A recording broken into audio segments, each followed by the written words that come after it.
அடி உன் மூச்சினை மெல்ல நான் கேட்கிறேன் அந்த ஓசைக்கு இணையான இசை இல்லையே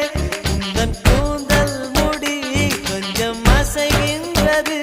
அந்த அசைவுக்கு நடனங்கள் இணையில்லையே சிற்பம் கவிதை ஓவியம் மூன்றும் சேரும் ஓரிடம் கண்டேன் பெண்ணே நான் உன்னிடம் பெண்ணெல்லாம் பெண் போல இருக்க நீ மட்டும் என் நெஞ்சை மயக்க பூமிக்கு வந்தாய தேவதை போ